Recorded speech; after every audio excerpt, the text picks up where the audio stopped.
नाही, आपण उमेदच्या माध्यमातून महिला बचत गटाच्या माध्यमातून महिला सक्षमीकरणाची जी चळवळ चालवतो आणि त्या चळवळीचा भाग म्हणून महिला भगिनींनी तयार केलेला माल, जे उत्पादन आमच्या महिला भगिनी तयार करतात त्यांना त्यांच्या हक्काची बाजारपेठ मिळावी म्हणून उमेदच्या माध्यमातून प्रतिवर्षी जिल्ह्यामध्ये एक सरसचा मानिनी म्हणून एक महोत्सव जिल्हास्तरीय असतो.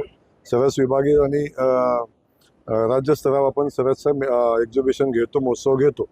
त्यामध्ये महिला भगिनींनी उत्पादित केलेल्या मालाला मार्केट उपलब्ध करून देत असतो. त्यातून मोठ्या प्रमाणावर महिलांनी उत्पादित केलेल्या मालाला या ठिकाणी मार्केट मिळतं आणि महिला सक्षमीकरणाला याची मदत होत असते.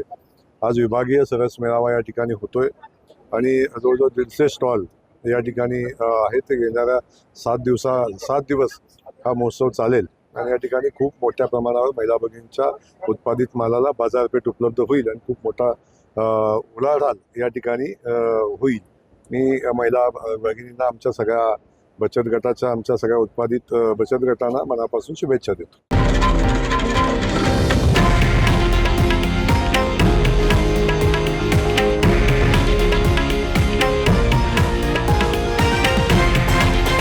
हे आहे देशातील नंबर 1 न्यूज नेटवर्क आणि आपण पाहत आहात TV9 मराठी, एकमेव.